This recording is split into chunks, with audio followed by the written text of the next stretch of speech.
Hello hello hello. Good evening to all of you my student. आप सभी कैसे हो? आशा करते हो अच्छे होंगे। चलिए, एक अच्छा 10वीं वालों के विद्यार्थियों के लिए प्री बोर्ड ये जो 2025 का हुआ है उसका पेपर का सॉल्यूशन हम आप लोगों के लिए डाल रहे हैं। ये सॉल्यूशन आप सबको पढ़ना है क्योंकि इस सॉल्यूशन से कम आपका 30% वार्षिक परीक्षा में आपको मिलने की पूरी संभावना है ना। तो इस वीडियो के द्वारा जो भी आपको जानकारी मिले तो आप इसे अपने सहपाठियों के लिए, अपने फ्रेंडों के लिए ज़रूर शेयर करिएगा और चैनल को ज़्यादा से ज़्यादा लाइक और सब्सक्राइब, है ना, चैनल को करिएगा और वीडियो को ज़रूर ज़्यादा से ज़्यादा। हाँ, लेकिन यदि आपको पूरा ये 30% का लाभ लेना तो आपको वीडियो पूरा देखना पड़ेगा। चलिए, समय न गवाते हुए आपको जानकारी देते हैं। मोस्ट अच्छे क्वेश्चन इसके आए हुए हैं। तो चलिए देखिए हैं, जैसे प्री बोर्ड का एग्जाम का है 2025 इसी साल का है और ये विषय गणित कक्षा 10वीं, है ना। तो सही विकल्प है आपके लिए। तो कहता है यदि किसी द्विघात बहुपद ax² + bx + c के शून्य अल्फा बीटा हो तो अल्फा प्लस बीटा का मान, तो आप सभी लोग जानते हो अल्फा प्लस बीटा क्या कहलाता है? शून्यकों का योगफल। शून्यकों के योगफल का सूत्र होता है -b/a। यदि मान लीजिए आपका यहाँ पर है ना, जैसे यहाँ पे ax² + bx + c लिखा है, यदि यहाँ पे कोई गणितीय मान लिखा होता, जैसे मान लीजिए आपका ये लिखा होता, जैसे गणितीय मान के लिए आप कह सकते हैं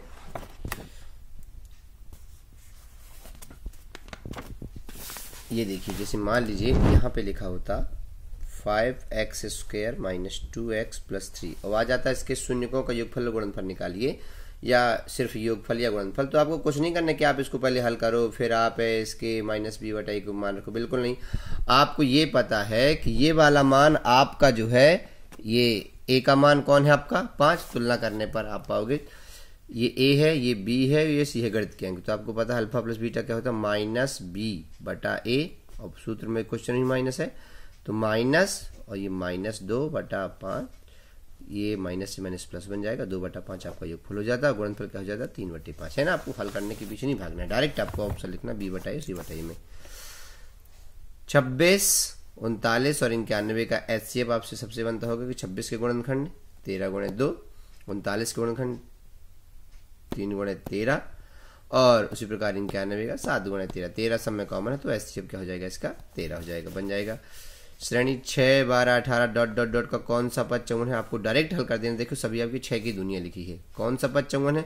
तो 9 छक्का चौवन, है ना। डायरेक्ट आपको पता चल रहा कि चौवन जो है वो 9वें पद में आता है, तो कौन सा पद हो जाएगा चौवन? ये 9वां पद चौवन हो जाएगा। सिंपल से क्वेश्चन है, आपको बिना टाइम को गवाए जल्दी से आपको ऑप्शन कंप्लीट करने हैं वार्षिक में, और आपकी जो ऑप्शनों की जो मार्किंग होगी, मतलब जो आपके ऑप्शन विकल्पों की जो क्वेश्चन नंबर होंगे आपके, वही आपके परसेंटेज को डाउन या हाई करेंगे, याद रहे। इसलिए आपको वार्षिक में ये विकल्प जो नंबर के भी आएंगे, 30 नंबर के, 32 नंबर के, 25 नंबर के, जिस विषय में जितने, वो आपको अधिक से अधिक सही करने हैं ना। विकल्प खाली स्थान, सही जोड़ी, सत्य सत्य, एक शब्द में जो भी आए हों वो पूरे आपसे बनने चाहिए। यदि TP-TQ केंद्र O वाले किसी वृत्त पर 2 स्पर्श रेखाएं इस प्रकार बनाई हैं कि POQ 110 है ये, तो PTQ का मान देखिए ये कैसे बना है चित्र आपका, कहता है आपका ये है ना, ये T बाह्य बिंदु है आपका, ये 2 स्पर्श रेखाएं कहता है ये P, ये Q, और ये केंद्र पर यहाँ पे कितने अंश का कोण बना रहा है POQ 110 अंश का। तो आपको जानते हो कि चतुर्भुज है, चतुर्भुज के सम्मुख कोणों का योगफल कितना होता है 180 अंश, तो ये कितने अंश का हो जाएगा 70। तो ये PTQ पूछ रहा था, तो कितने अंश का हो जाएगा आपको ये 70 अंश का हो जाएगा, ये 70 अंश। किसी त्रिभुज ABC में DE समानांतर BC, AD = x है, BC = x - 2 है, AE = x + 2 है और EC = x - 1, तब x का मान। अब आपको पता है कि ABC में 2 भुजाएं समानांतर हैं, मतलब त्रिभुज बनाएंगे अपन ABC। बहुत सरल क्वेश्चन है, बस वीडियो को आपको ज़्यादा से ज़्यादा शेयर करना है और लाइक करना है वीडियो को, है ना। चैनल को ज़्यादा से ज़्यादा सब्सक्राइब करिएगा। देखो ये आपको DE और BC समानांतर दी हैं, तो आपको पता है थेल्स प्रमेय के अनुसार यदि किसी त्रिभुज में एक भुजा के समांतर कोई सरलरेखा खींचते हैं तो उसकी अन्य 2 भुजाएं समान अनुपात में बढ़ जाती है, मतलब AD का मान बटे में DB का हो जाएगा और AE का मान EC के हो जाएगा। अब सबको मान आपके दिए गए हैं। देखो AD का मान आपको क्या कहता था, x कहता है ना, और DB का मान क्या कहता है, x - 2 कहता है, और AE का मान क्या कहता है, x + 2 कहता है, और x से -1 किसका कहता है, आपका EC का। ये देखिए सारे मान दिए गए हैं, AD का, ये DB का, ये EE का, और आपका ये x - 1 EC का, है ना। सभी मान दिए, बस आपको कुछ नहीं करना, त्रिज्या गुणा कर देना है। x - 1 का x से होगा, 10वीं वाले हो इतने तो समझदार हो गए, और x - 2 x² - x इनका गुणा a + b a - b x² - 2 का स्क्वायर, ये x² कट जाएगा, -x बराबर -4 बचेगा, ये x बराबर क्या जाएगा आपका, ये प्लस का 4। ये ऑप्शन में जहाँ पे अभी आपको ये 4, ये देखो ये 4 दिया है, तो x बराबर 4 के लिए आपका DE और BC समानांतर हो जाएंगे। बहुत सरल विकल्प है।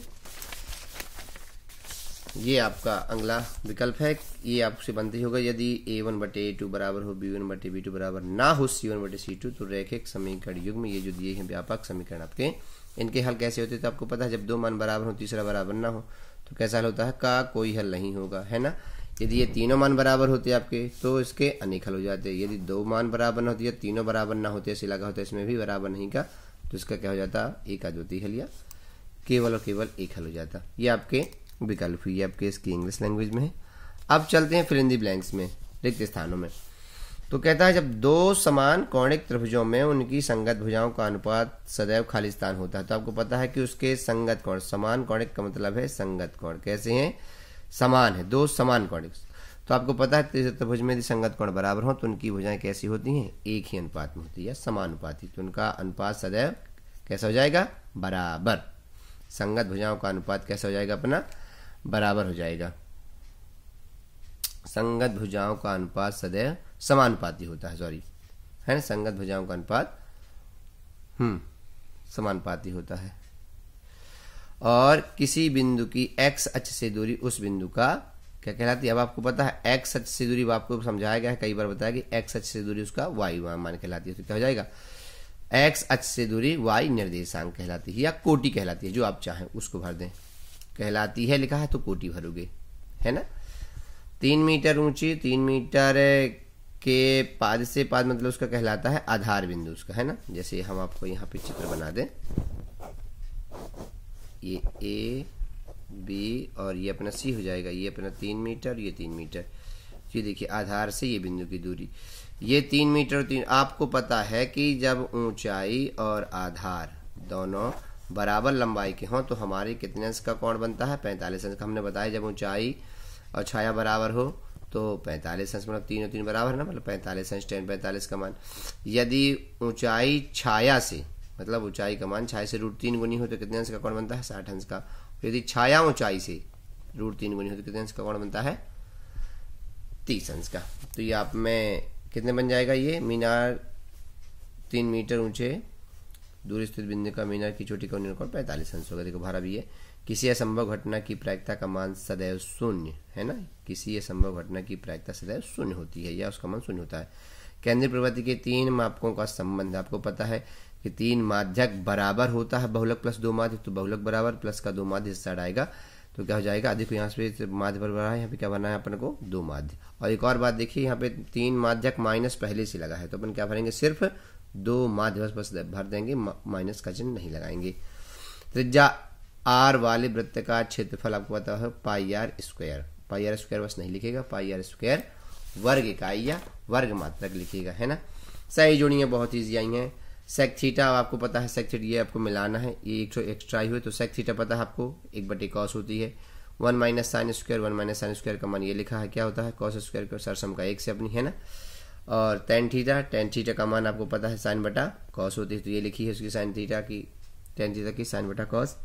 और ये देखिए 1 से विकल्प आए हुए हैं, मतलब थोड़े से इसमें अलग अलग मान उसने पूछे। ax² + bx + c = 0 का विविक्त कर, आपको पता है विविक्त का सूत्र क्या होता है, b² - 4ac, तो ये लिखा b² - 4ac बराबर, है ना।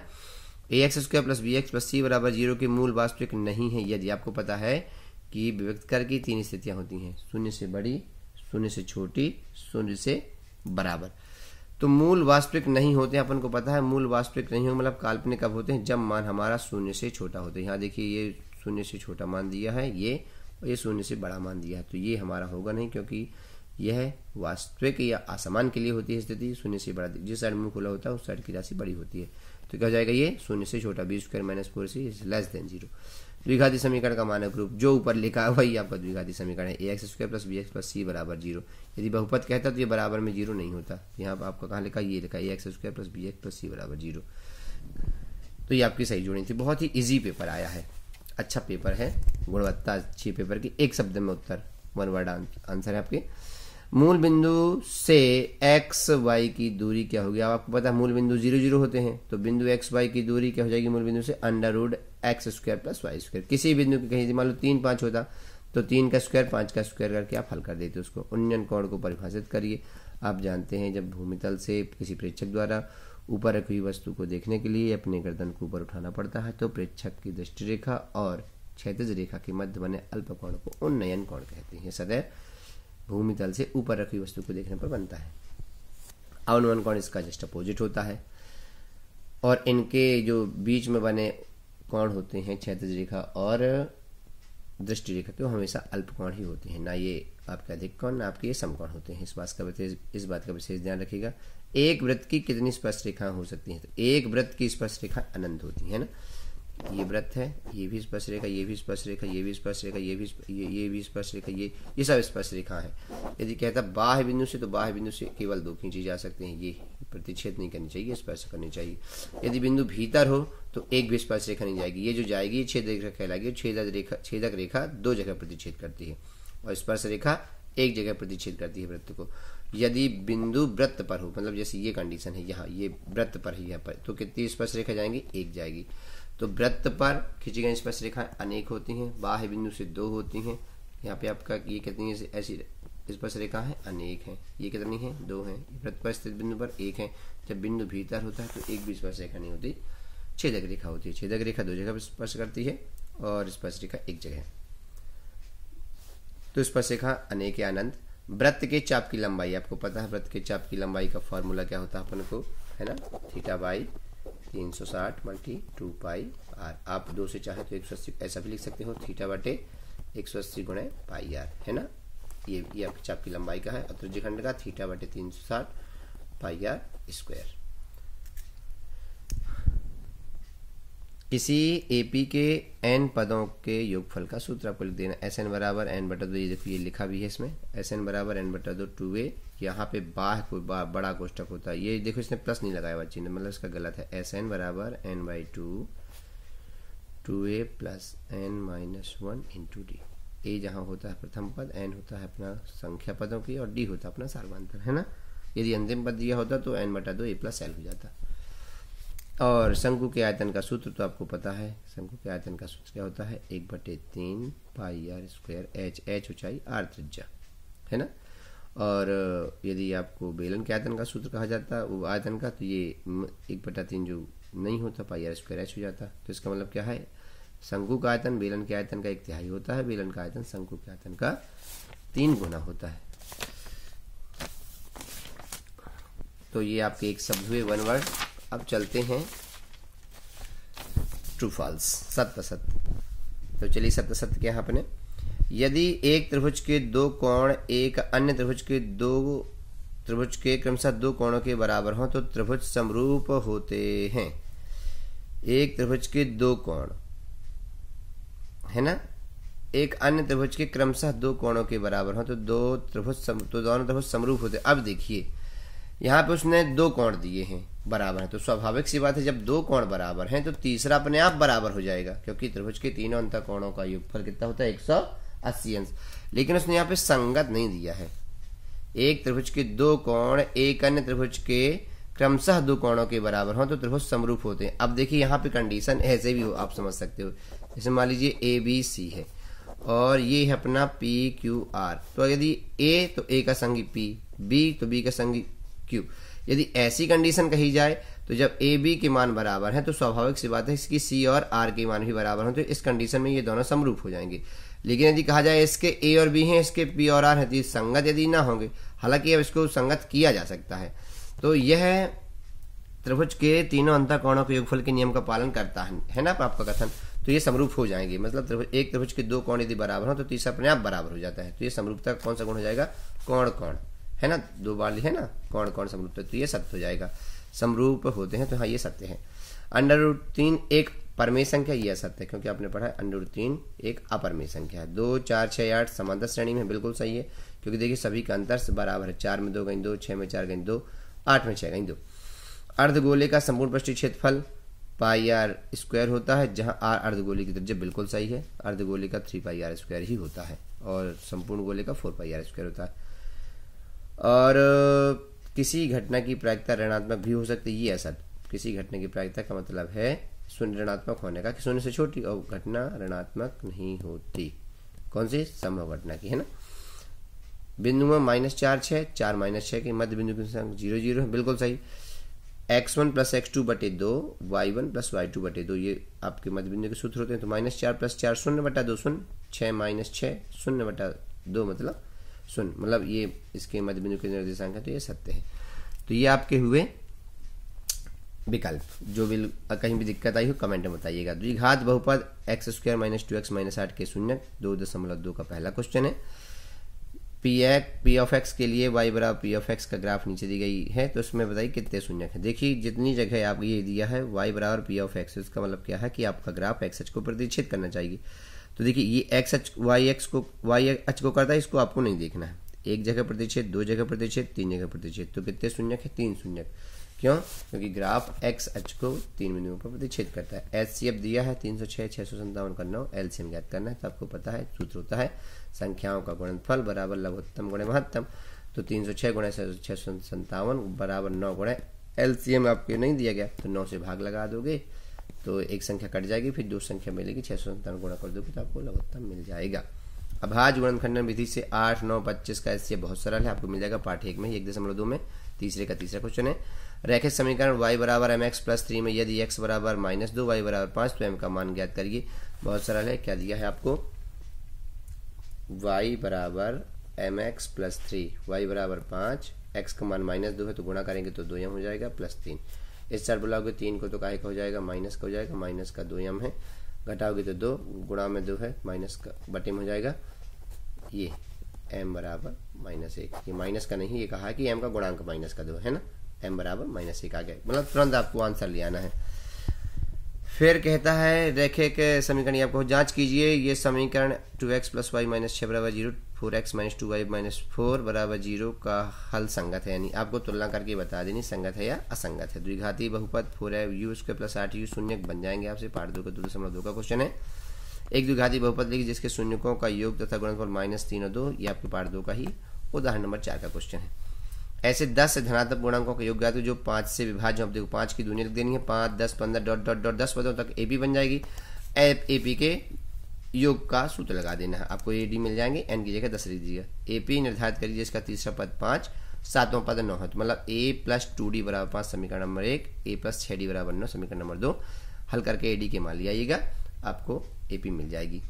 4 पद जितने AP 2 3 जो भी आपको लिखने हो, ये आपको देखो आकृति में 6.3 का दूसरा क्वेश्चन है।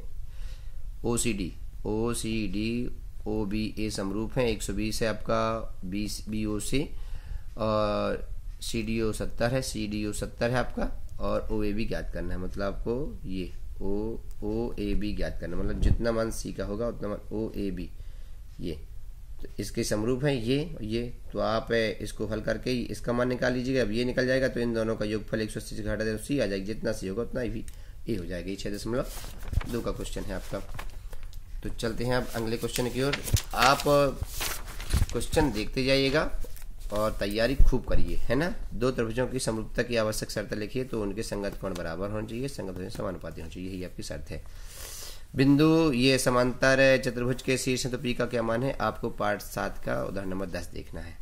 Y का मान ज्ञात करिए जिसमें बिंदु P और Q के बीच की दूरी 10 मात्रक है, ये 7.1 का 8वां क्वेश्चन है, बन जाएगा। ना बने तो हमें कमेंट में जरूर बताइएगा।